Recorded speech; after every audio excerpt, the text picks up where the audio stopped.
So are you ready to PR yourself? We'll remove the mystery from all things PR, and we'll discuss everything from our top strategies to tips and tricks and everything that you can utilize to further enhance your brand or your message. I've been in media, I'm a journalist, and I'm also a publicist. I am Leah Frazier, CEO of Think3 Media, and your host for PR Yourself with Leah Frazier. Let's go.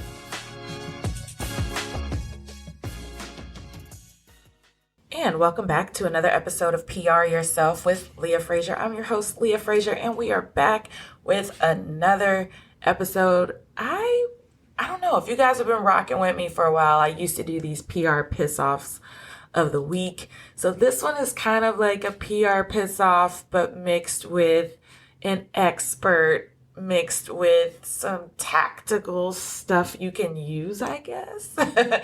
But on today's episode, we're just kind of dissecting the risk and the PR implications that happen when you go straight to social media with all of your business, whether that's on a personal or a professional scale. And I'll tell you this was sparked from, there's some things going on between two businesses here locally.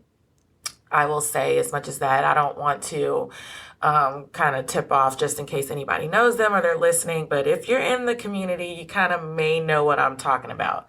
But there's two businesses here locally that are kind of on the outs, the owners, and they're kind of fighting back and forth.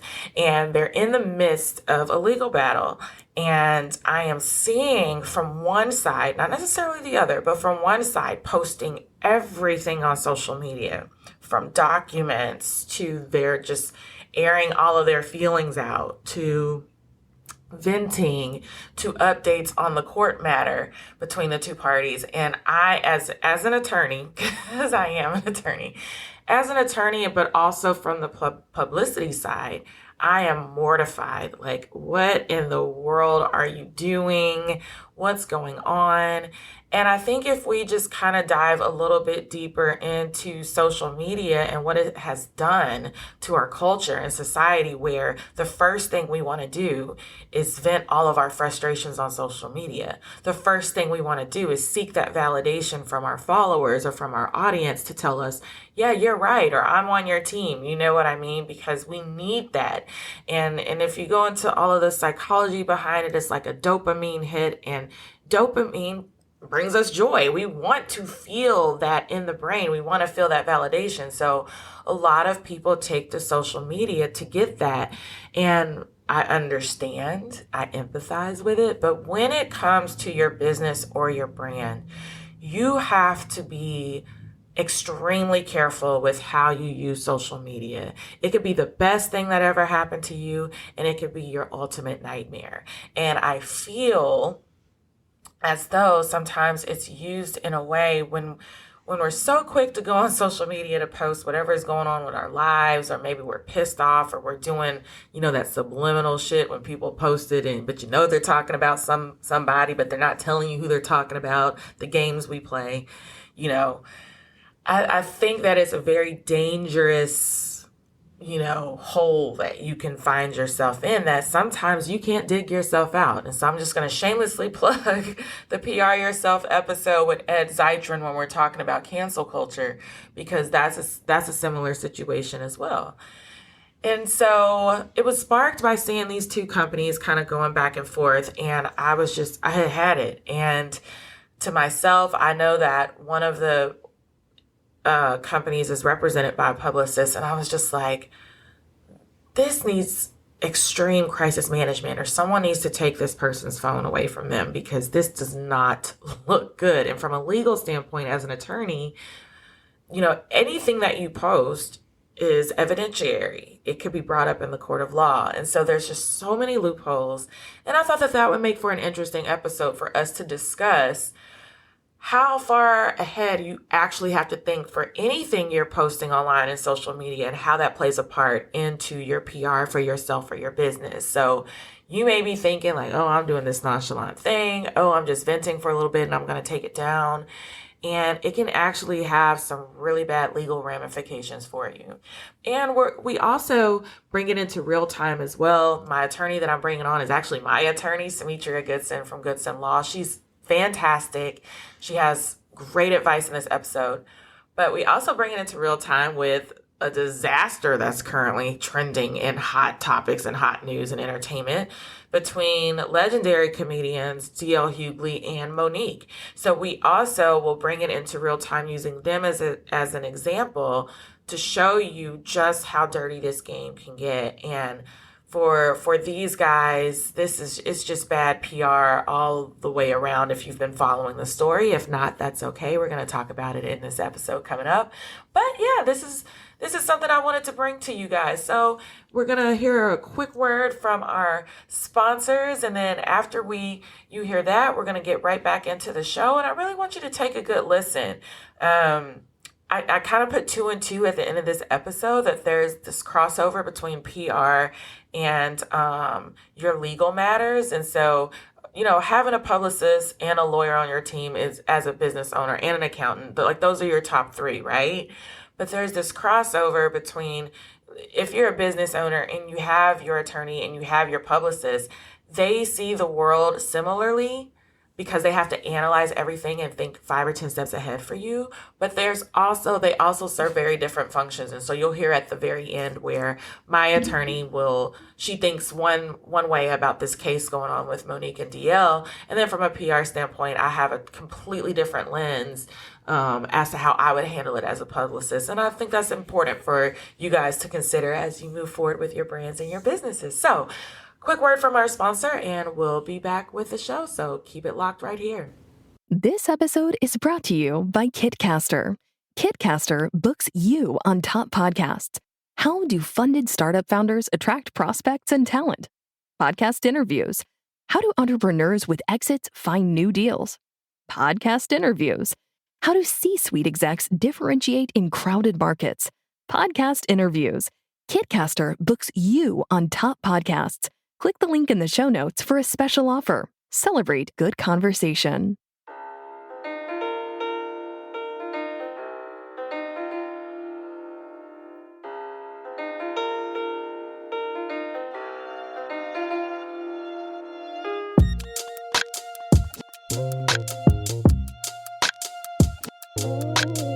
Okay, welcome back to another episode of PR Yourself with Leah Frazier. I'm your host, Leah Frazier, and I'm excited because I have one of my attorneys here today, and she's not irritated with me because I am that client that turns everything in at the last minute, or she has to chase me down, but she's still here, which means she still loves me. So one of the best attorneys in the game, especially for us creatives, entrepreneurs, does amazing with business formation and everything. And might I also add, can explain this blockchain NFT crap. Well, it's not crap. It's not crap. I'll say it's not crap. It's crap because I'm still trying to understand it. But she can explain it like it's nothing. She understands it, which means she's super duper smart. Welcome, Sammetria Goodson of Goodson Law, to the show. Thank you. Thank you for having me. Thank you for having me. And I do mean that. Like, you really are smart, because I was just at a conference in New York. It was for a fashion group.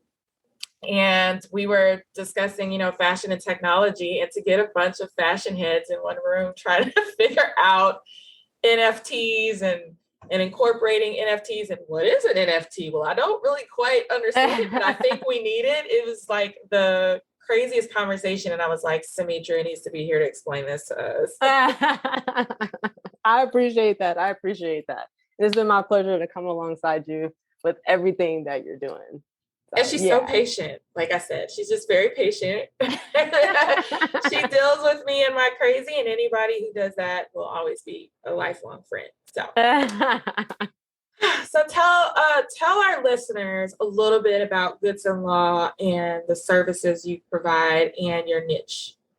Sure. So, what I do at Goodson Law is I help artists, creatives, designers. I call them like creators, broadly speaking, but folks who are within the world of fashion, art, design, and just creative business in general, beauty industry, photographers, all those people, all of the creative people. I help them do three main things. And those things are, number one, I help to establish and set a firm foundation for their businesses through business formation.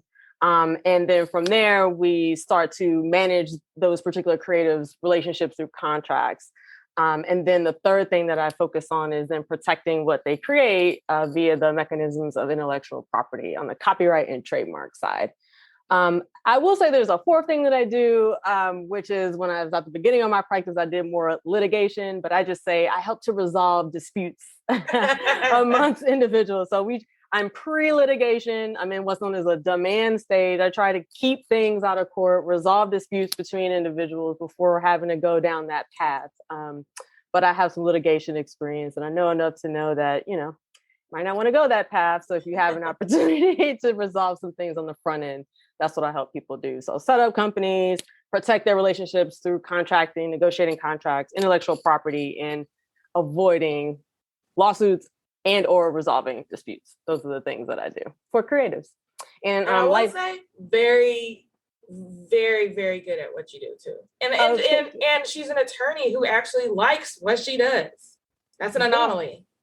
Yeah. So I tell people I practice happy law. Happy law. We're usually thinking about the future, thinking about protecting the fruits of creativity, thinking about strategy. I spend a lot of time talking with clients about where they are, where they want to be, and what could happen and what we could do to set up a plan to help them get there. I'm licensed in Texas and Pennsylvania, so I represent clients third coast to East Coast. But I get pulled in to co-counsel on different types of legal issues where it deals with art specifically. So art laws, I would say mostly my primary practice area. Art law is the legal underpinning foundation for the art market. So that's where NFTs and those types of things come in and the types of questions I get. But I just thought about this. Yes. Not to cut you off. Yeah. But as you're talking about art law, I just thought about the fact that sadly in Dallas, whether I think it was last week or the week before, someone broke into the Dallas Museum of Art and destroyed $5 million worth of Greek sculptures, I believe it was, and art pieces. And I was out of town. I was in Austin, I think, when it happened, and I was devastated because some were historical artifacts. Mm-hmm. Artifacts, yeah. What arises? Because I know there's insurance, and I know that they were saying in the news that they were going to try to assemble what they could. Restoration. But what does this look like from a legal standpoint? This is crazy. Yeah. So the museum is the perfect place to talk about art law, because when I walk in a museum, I walk in the museum in two different ways. I walk in there with my lawyer hat, so I can see all the things that sort of are involved in a museum and running one. And then I also just go because I love art. But yeah, there's a lot of things, right? So it's breaking and entering. So there's a criminal element there. But then there's also damage of antiquities, damage of historical artifacts that are irreplaceable and arguably priceless. So what the restorers are doing, and the DMA, Dallas Museum of Art, has their own staff of restorers, their own staff of people who do that. So the first thing that they're going to look into is how to restore it. But sure, insurance is involved, but you're actually talking about things that are priceless. So what I'm interested to see is, besides any sort of criminal prosecution for the breaking and entering part and destruction of property, if there will be anything that happens from a civil standpoint, for the harm that was done to those particular pieces, but they're arguably priceless. So we hear a lot more about people trying to break into museums, or at least in popular culture. There's all kind of movies of people breaking into museums and taking stuff, and then it shows up on these clandestine markets, and then they pop up somewhere 10 years later. So we hear more about that. But yeah, this was just straight destruction. But there'll be questions about how did they break in? Where was the actual breach of the physical building? They have cameras and all of those kind of things, but I'm sure they'll be taking just another look. The DMA will be taking another look at, how they secure these types of areas. There's so many questions. How did he get from breaking in to actually getting to the antiquities? You'd have to know a little bit how the DMA is organized. Right. You'd have to be in the space to kind of think about it this way. But how did he get from breaking in and like where did he come from to get to the area where he actually destroyed those works? It's a bit of a maze, the DMA is. So Yeah, I it have some is. questions there about like, how did he get from that point to from point A to point B in order to Yeah. actually do that? How did that happen? So there are a lot of questions, but we'll see. And I'm What super happens. petty too, as you talk about destruction of antiquities and things like that. And my mind goes to Kim Kardashian in the Marilyn Monroe dress, where I'm like, could that have been like the destruction of antiquities? Everybody was like in an uproar about her being in Marilyn Monroe's dress and all the restorers that had to have been involved as she Involved squeezed to her do that. ass, even though it wasn't zipped up in the back. Okay, I get it. Even though she just walked up the Met Gala steps and immediately took it off and Took it off. put Front to on back. a duplicate of the same dress. I get it. But legally, did your mind, as you were aware of that, did you think of all the legal, were you going off in art law thinking about that too, as Marilyn Monroe dress skate with Kim Kardashian for the Met Gala 2022 happened? You know, my response to that, I was just sort of chuckling at myself. I'm what I would describe myself as a very low risk attorney. So I say this to my clients all the time. We choose the lowest risk option. The lowest risk option in that situation would have been to wear the dupe is fine and just like do the red carpet and go and do that whole thing, because the likelihood of something going haywire and then having to think about what occurs after it goes haywire, lawyer, and you're an attorney, we can sit and think about like what that's going to look like, the trajectory of that. And once you get towards the end, you have to think backwards and say, is it really worth it? Is that risk of tripping over that thing? Well, to Kim K it is. I have endless amounts of resources and money. I only have one life to live. YOLO. If I'm going to squeeze my ass in Marilyn Monroe's dress, even if it doesn't zip up all the way, and I'm going to put this shawl over it so you think it did, but it really didn't, I'm going to do it. Well, that actually raises a good point in terms of just risk and how you manage risk. So, oftentimes if you have access to resources, your risk tolerance is higher than people who may not have as many resources, right? Because you're thinking about risk in terms of, well, somebody sues me. Okay, I could just go hire 15 lawyers to go deal with it. Versus, if you have less access to resources, the way you think about, the ramifications for your actions differs. So I like to use a driving analogy. Whereas, if you're like self-insured and you have like the best car insurance, you might exit the freeway from the left-hand lane because whatever happens will be fine.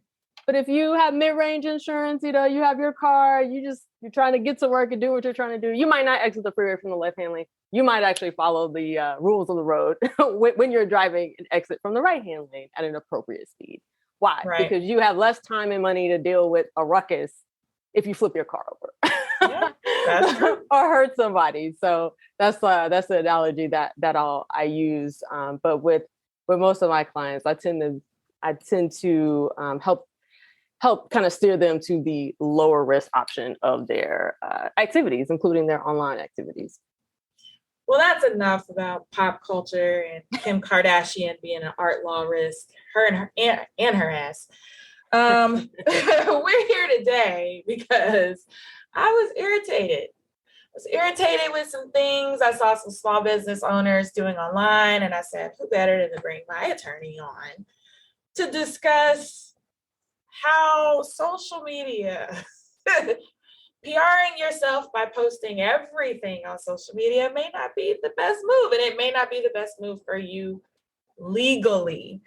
And so I wanted to bring you on to discuss. I'm not going to actually discuss the situation that brought this into fruition, just by purpose of if they listen to the show and they know that I'm talking about them. I don't want, look at me analyzing the risk ahead of time. Yeah. I don't want them coming after me because I don't want to have to call you and us to figure out this defamation thing. We're not even going to go there. So to bring it to light, I decided, hey, let's choose a similar story that's a little bit higher profile.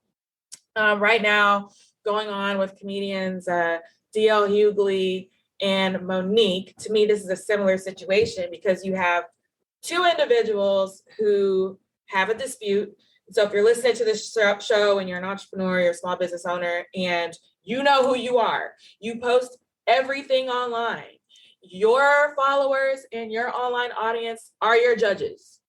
You lose all sorts of common sense because everything from what's going on with your family to what you should do for your baby to every decision is made by folks online. So if you're listening, this is you. This is not you. This is just purely for your entertainment.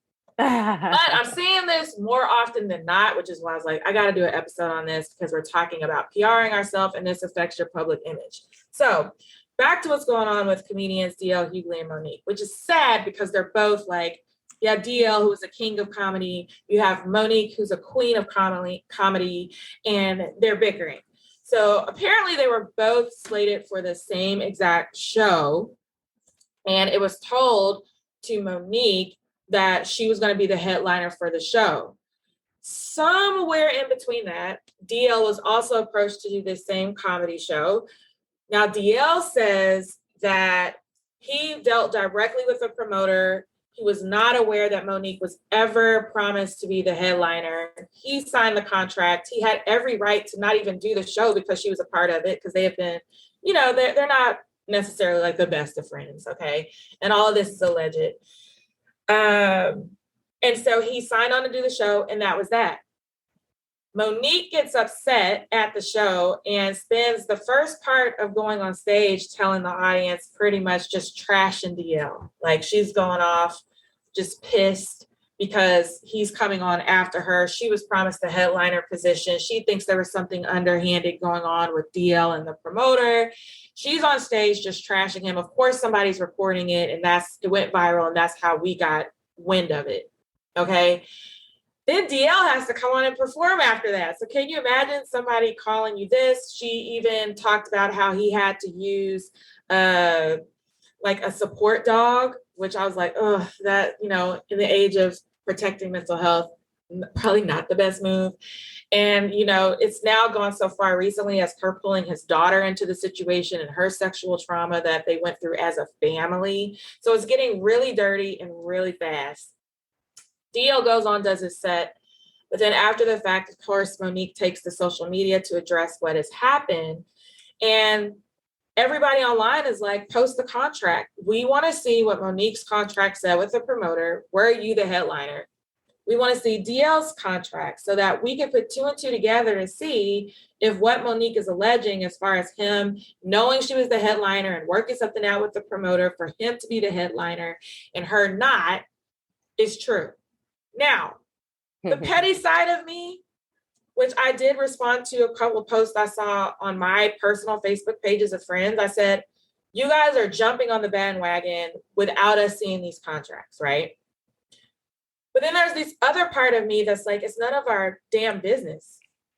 Why are you taking to social media to address something that potentially could be a legal dispute between Mo'Nique and promoter? And if there was some underhandedness, then Mo'Nique and DL. So I'm trying to see all the different parties, right? Plaintiff, defendant, right? So Mo'Nique puts it out there, pissed. It's recorded, viral. She addresses it. DL responds. So not only does he respond on his Instagram, but he also goes on his morning show the next morning to address it. So he's feeling like, I got to address this. I got to do damage control. It did get to the point that apparently they both posted their contracts. And I'll admit, I haven't gone out there to see the contract. So all of this is alleged, but they said that Mo'Nique's contract looked like it was just drafted up by any old person. Like, it didn't look legit. So now people are faulting her husband, who has a hand in her management. Like, I don't know, you need to look at hubby and promoter, because DL's contract looked pretty legit. And it's not his job to advocate for you being headliner. Let's say he really didn't know. So there's all these like little areas, Sammetria, of just like uncertainty. But here you have 2 of the top comedians, essentially Black comedians in the male space and in the women's space, arguing online, using social media as judge and jury. And if I'm to dumb this down and water this down, I'm seeing people do this on an even like molecular level with their lives. And I'm wondering how far is too far, especially when we think about crisis management overall. So what are you seeing legally from people who take to social media to address their issues that potentially could F them up in court? Yeah, that's a really succinct overview. I had to like narrow it down. We don't have that much time, and I'm just like, how can I? If people aren't, if they're not paying attention, it's like I gotta give you the meat. There's so much going on. There's so much going on. Yeah, yeah. You know, that the particular situation that you're talking about, as well as just some other things that have been going on, I would say in the court of public opinion when it comes to things like what's true, defamation claims. There's another case that has just happened from a defamation standpoint, that where a jury handed down a verdict. So it's just a confluence of it's legal issues, contract disputes, things that fit within the world of like legal disputes and dispute resolution versus like PR side, controlling the narrative, trying to get ahead of the story. And there's a lot of different voices and a lot of different people who are giving counsel, some of it not sound, I would argue, in terms of what to do. In general, I would just speak about my clients and how we approach things. You know, my clients use social media for the wonderful tool that it is, in a more of a proactive way for sort of trademark purposes and for making sure that there is a concise and clear brand story for what they are trying to put out in the world. So social media is a great tool for that. When social media is used to maybe deal with like social justice issues or to talk about systemic issues with systems where you're not talking about specific people, it can also be used as a tool that way, very carefully, but it could also be used as a tool that way. Where I tend to have a bit of issue and sort of counsel against uses of social media is when you're using social media to either A, go after individuals, or B, to use social media and, as you put it, use social media as like the jury and the judge over something that is typically dealt with from a legal perspective, contractual perspective, or sort of behind the scenes in terms of resolving disputes. So when it comes to things like contracts, even in this case, we're talking about Mo'Nique and DL Hughley, there's contracts operating behind it. There are cases that are in courts. There are cases that are being litigated right now about contract disputes. And oftentimes the cases that are being litigated are contract disputes where it's like literally the same contract. And the DL and Mo'Nique is like two different documents floating around. Okay, fine. Yeah. There are contract disputes. There are breach of contract cases, and there are contract disputes in court right now where everybody's looking at the same contract and there's a difference in interpretation. And the point of taking it to the court, taking it to a judge, taking it to a jury is so that you can use the mechanisms of like how that process is supposed to work and have a jury or a judge decide, okay, who's right? Yeah, that costs money. Yeah, there's a lot that you have to do to go through that process. But contracts are made really to be breached, meaning there are damages clauses, there's dispute resolution, there's often mediation. I've seen mediation, then if that doesn't work, arbitration. There's all kinds of things that are supposed to happen even really before you get to court. But my point is that one of the main reasons that you have contracts, so not just sheets of paper with words on them that you sign. One of the main reasons is that when you're entering into transactions, you're thinking about what happens if this thing goes haywire. And so you're accounting for it in terms of like how that contract is supposed to work. I can say that in my practice, there has not been one time where I've advised a client to go and take to social media to start some kind of social media war about something that's dealt with contractually. Like we send cease and desist, and even our cease and desist, they're written in a certain tone, right? Because the thought is there's plenty of people who receive cease and desist and then they'll go post it. So we think about like, what does this mean for the case? What does this mean for PR purposes, reputational purposes, and all of those things sort of work in tandem. And I've had occasion where we literally ask if there's a publicist or someone else involved, like how how even is the cease and desist informed by like the story that needs to be told with what has occurred?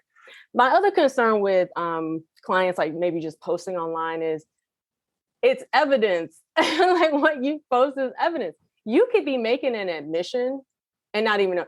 An admission is like something factual that you have said online that makes it easier for the other side to win the case. So depending on what side you're on, you have the burden of proof within, a case. For civil, you're the plaintiff, you have the burden of proof. Criminal cases, it's the state, they're the prosecutor, they have the burden of proof.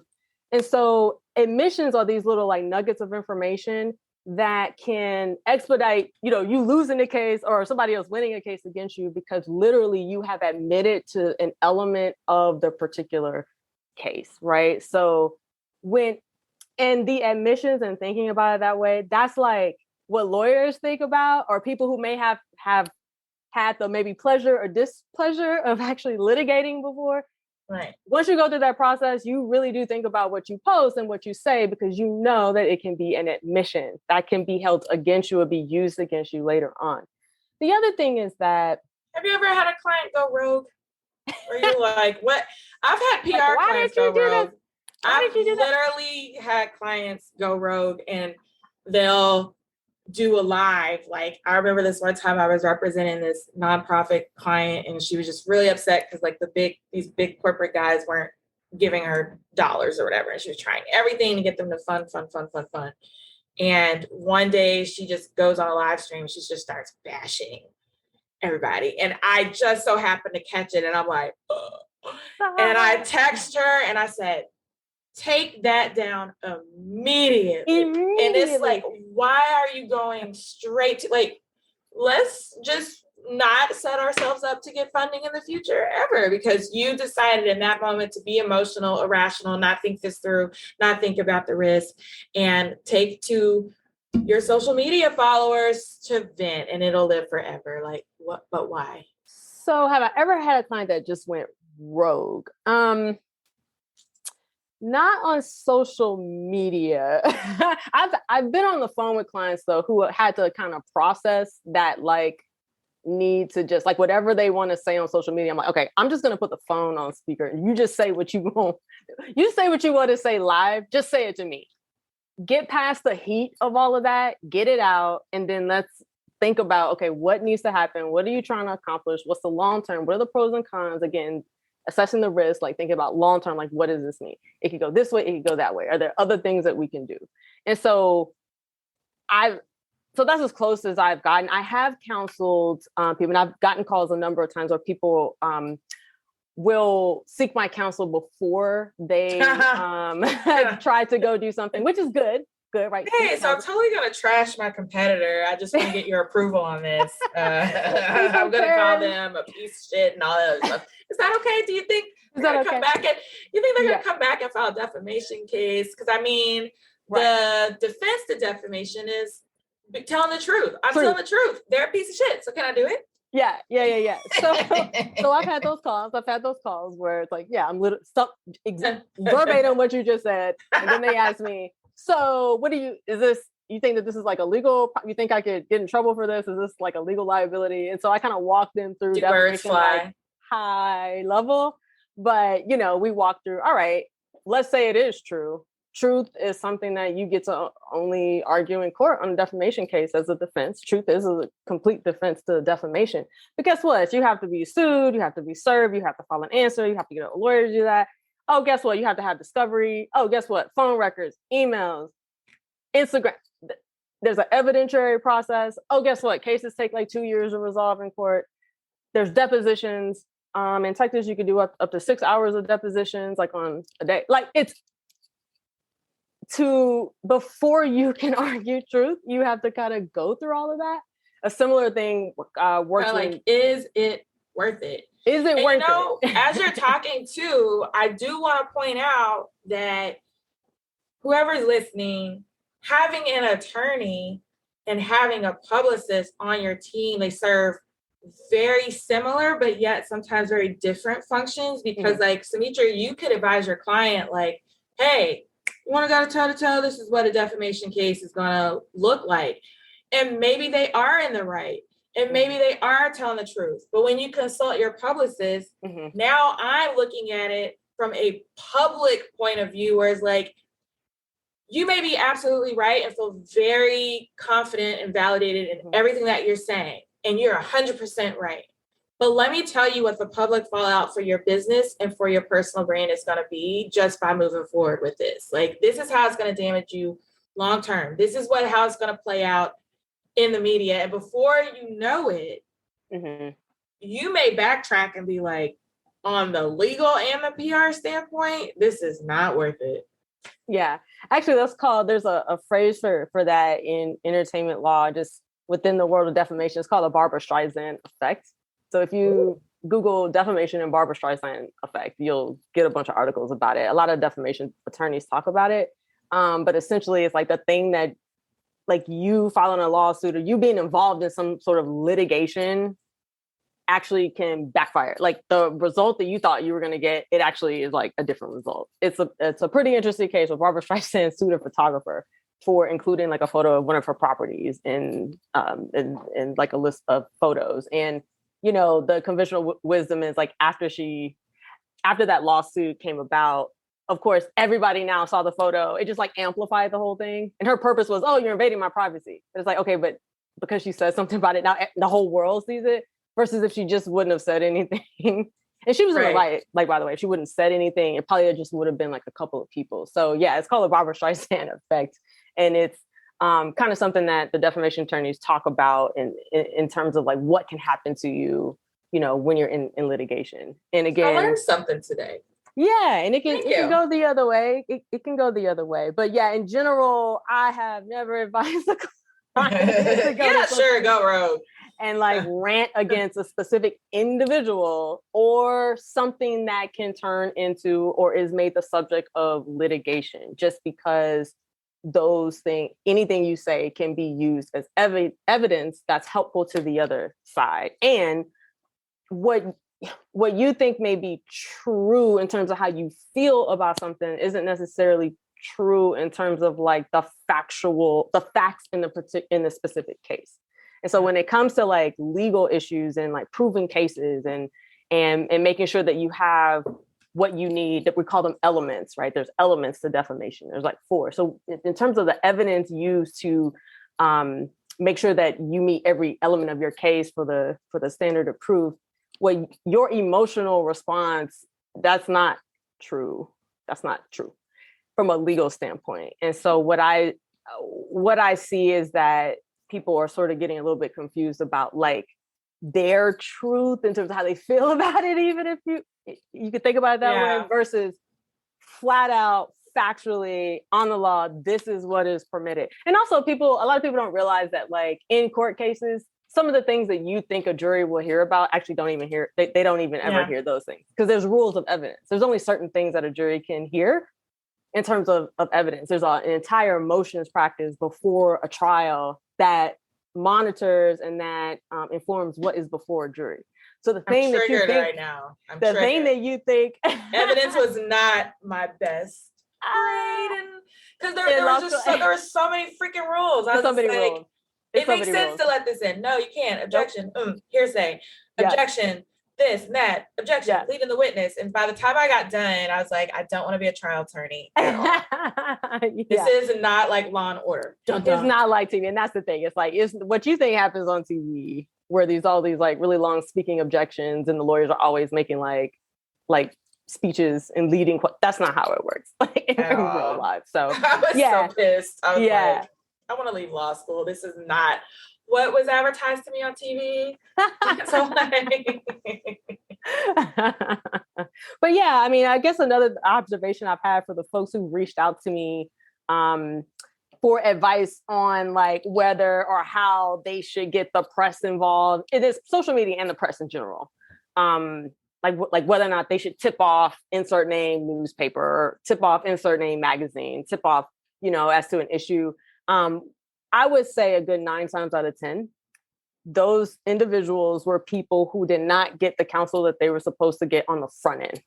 Mm-hmm. So they entered into a transaction where they probably had some 2-page contract put in front of them, which are just words on a sheet of paper with a signature line and a date. They signed it. They did not seek counsel. They didn't even seek counsel, not even just legal counsel. What I mean by that is they didn't ask anybody else in the community about what it was like to work with the other party on the other side. They're going into the situation with no information. All they know is in this, party reached out to them, flashed a number in terms of like how much they were going to get paid. And they were so excited that they just went and did it. 9 times out of 10 is someone who did not seek counsel on the front, whether it's legal counsel, community counsel, anybody. Right. They just were super excited. And then things go haywire. And then they're like, this is unjust. They're violating my civil rights. I'm like, no, this is a contract case. Like, it's not like this is not the 14th or 5th Amendment. That's not what this is. It becomes, and then I've had people even say, well, this is a social justice issue and we need to do this and that. And it's like, yeah, at a systemic level, but this is just you with this shoddy contract. Like, you didn't even read this. This is a piece of paper with deal points on it. Yeah. It's not even an actual contract. So that's what happened. You set yourself up to be taken advantage of. And now when that happens, it's the accountability for me. And that's a hard conversation. It's a hard conversation. Of course, I deliver it a little bit differently, So I have to build a little rapport. You're so nice. Like Leah, I need you to answer me back. I've sent you your operating agreement 2 months ago. Can you get that signed and over to me? I'm just checking in. It's like, I'm just checking in. I know you're busy. I was like, oh, she's so nice with her delivery. Just seeing how you're doing, seeing how I can support you. When really it's like, if you don't get this shit back to me ASAP, like, you like, no, I know you're busy. But yeah, you have to deliver that message. You don't want to hurt, you don't want to hurt someone's feelings. And then because they're very passionate. They really thought they had a good agreement. Or or in these cases of posting online, they really think that their side is the side and that they're right. Like even in the case of Mo'Nique and DL, like they both sides are very, very they believe strongly in their positions. Mm-hmm. And it's just like you gotta reel that in. Yeah. So, I've had to deliver those messages before, but in those cases, 9 times out of 10, they didn't do what they were supposed to do, like on the front end. And then it turns into this whole thing. Now, for the ones who've gone ahead and chosen to, get the press involved and do the social media posts and all of that, what results have they gotten? Okay, well, in one case, I'm thinking about, a bunch of people came together and there was a meeting and they talked about it. Great. Can we press pause right quick on that? Let me weigh in before you go. Great. And I know we're narrowing down on time, but like, if you knew how many times I heard like, I'm going to tip off the media.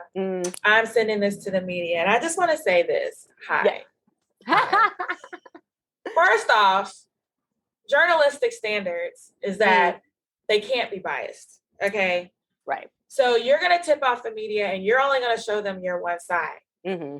The amount of times that I've seen people get pissed because they actually did their investigative research and found out what happened from the other side and included the other side in the story or had a request for comment go out to the other side. And now the person that tipped off the media is pissed. Yeah. You have to understand that, I hate to say this, the media is there to bring that awareness, okay? And I don't like to say the media is not your friend because I'm media. I have other journalists who are friends and I'm in PR. It's great for what they do, but you also have to understand that their number one job function is to report the facts. They can't choose one side or the other. So if you're going to tip off the media, so let's say Mo'Nique got pissed, she tipped off the media like FDL, blah, blah. They're calling DL's team.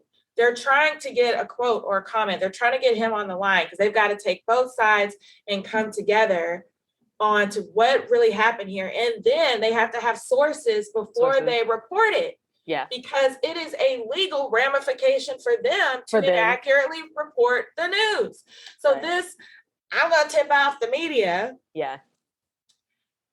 Just keep that in mind, that their number one job function is to not be biased and report facts from both sides on the case. And if you're dealing with a veteran investigative journalist, just know they're going to take their time because they're going to build this up. And it may not go in your favor. So again, thinking 200 miles ahead before you make a move like that, just know that the media may not at the end of this be on your side. And people don't, when I tell you, like, there was something that happened in Dallas, I think it was a couple of years ago, and it was the same situation. And the individual was just like baffled that, like, well, I tipped them off to this consumer thing that was happening. And by golly, like, they interviewed all these other people and And I'm just thinking, like, yeah, but that's how it goes. Yeah, for journalism. Yeah, for journalism. And I'm friends with the news anchors, and I know what they have to, and then myself, like, there's standards. You can't just go out and take one side or the other. They have to investigate both sides. Yeah, in this situation, after I was clear that they weren't going to take the legal advice, I was like, you should probably talk to a publicist or a PR person to help make sure that what you are doing makes sense long term from that angle, which they didn't do. But ultimately, I think it resulted in some, like, meeting where people got together and they talked about this systemic issue. Okay. So what you should have did from the beginning, and you're going to a court, what a judge is going to ask if you did, but hey, what did you do before you got here?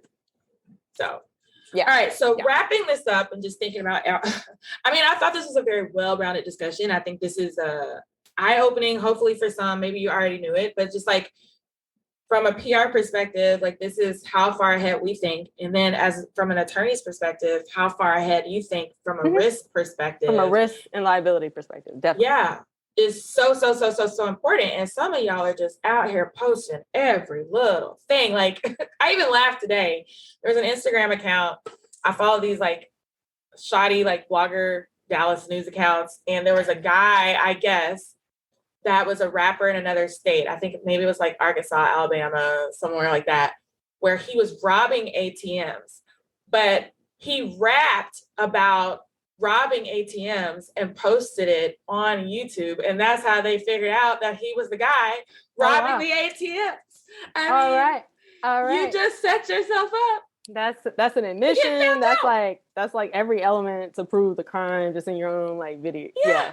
And you're guilty. They did open and shut, closed case. Because you just had to post it on social media. You just had to rap about robbing these ATMs, and then they found your ass. And it's just like, why? You know, to me, either consciously or subconsciously, it's like, that's a result that person wanted. Like, they wanted to get caught, maybe. I don't know. Like, that's in the world. Like, a therapist will have to talk about that. I feel like a psychologist will have to talk about that. Yeah, I need to have a psychologist on the show, because I have so many things that goes on in my head. And I'm thinking, like, social media has made some of us so stupid.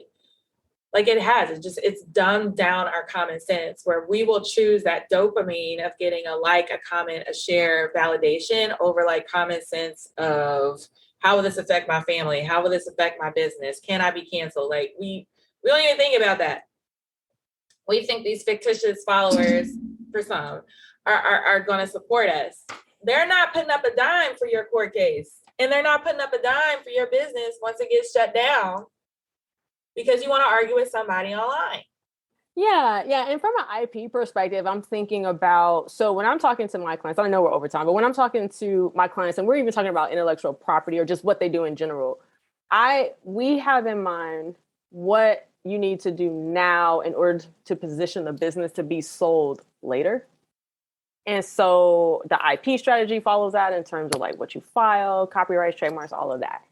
And so when you're thinking about your brand, particularly for individuals who, like, their brand is interlaced with the actual business that they have, right?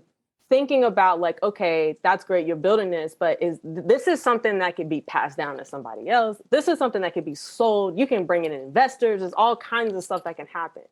Well, investors do due diligence. So I have been on the side of the due diligence where I'm looking at the company that's potentially being acquired. I'm looking through their social media. I'm looking at what kind of intellectual property strategy they've pursued. You know, IP has a certain like, you know, like there's a value, right? And so I've been on the side where I'm evaluating the party on the other side of the business on the other side. And so that's why I have that perspective where when I'm counseling my clients, I'm like, think about each post is building your brand. And like, ultimately you could either sell this, right? You could be acquired, or you could bring investors in to like take it to the next level. Well, those investors have their own lawyers. They're doing due diligence. Right. And so the other thought about it is just legacy, right? Like long-term, how do you want to position this particular company so that those positive things can happen?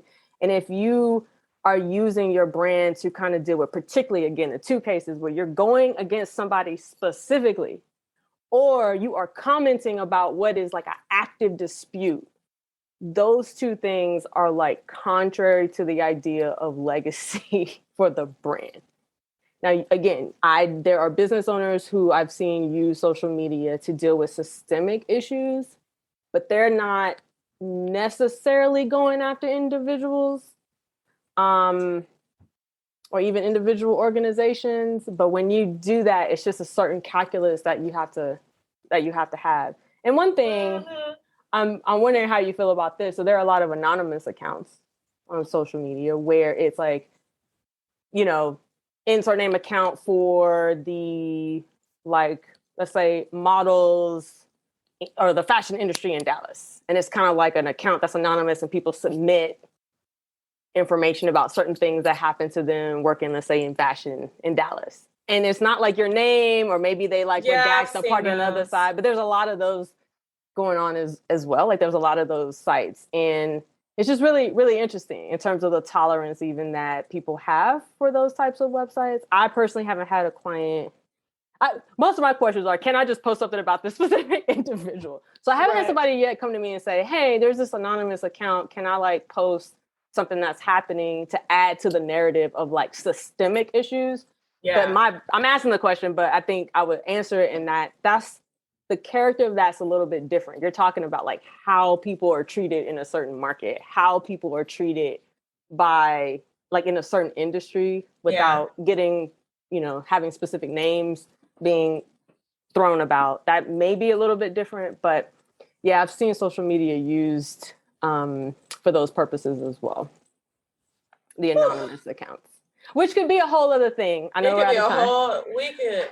That could be a whole other episode. And I have so many other like legal things that my brain is going to. I was like, oh my God. So I definitely have to have you back. But I think this in and of itself, like, because I have some things to comment about that as well, where I think everything is traceable. So even if you're doing things anonymously, it could always be traced. Like what's anonymous? Yeah, it could always be traced. And especially if you're doing it from a computer, your phone is considered a computer. So there's always an IP address attached to it. So like, I just, you know, people are peopling out here, and they ain't doing it smart. They ain't doing it smartly, and I'm going to say that. I know it's not a word, but I'm going to say it. But I thank you so much for just being here and your advice. And where can people keep up with you and reach out? Yeah, you can follow me at Goodson Law on IG. I post some things there about do's and don'ts of different things, mostly IP and on the art law side. But yeah, you can follow me there. And my website is goodsonlaw.co.co. Yes. To hear from you. Yay! And thank you so much, Sammetria. And we can't wait to have you back here very, very, very, very soon. Absolutely. I appreciate the opportunity as always. All righty. And until next time. All right. Thank you. Bye. Bye. Did you know that podcasts are a great way to grow your personal and business brand voice? Listen, here's a secret. We all want to feel connected to brands we buy from. So what better way to humanize a brand than through sharing your story on a podcast? Think about it now. You in bright lights and on PR Yourself with Leah Frazier. Hey, it can happen. Listen, Kitcaster is a podcast booking agency. They're one of the friends of the show that specializes in developing real human connections through podcast appearances. So if you're an expert in your field, you have a unique story to share, or you have an interesting point of view, It is time for you to explore the world of podcasting with Kidcaster. You can expect a completely customized concierge service from their staff of communication experts. Kidcaster is your secret weapon in podcasting for business. Listen, your audience is waiting to hear from you. Don't make them wait too much longer. So what you're going to do, you're going to head to kitcaster.com. That is kitcaster.com/PR yourself to apply for a special offer for friends of this podcast. And listen, don't delay. Get with it today. A lot of your amazing guests that you guys love so much on this podcast came from Kidcaster. Don't delay. Next time it needs to be you.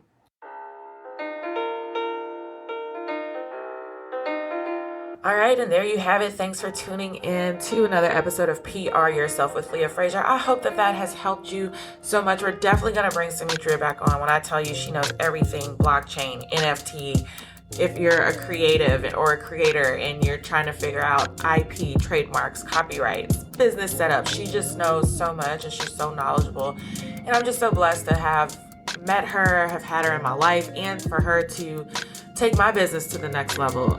We just got done doing my LLC finally, and she did everything, all of the documents. I feel like my business is in order, and I feel like everything is legit and functioning in the way that it should, and I'm just so grateful for her for doing that. So definitely look Sammetria Goodson up with Goodson Law. She's in the show notes.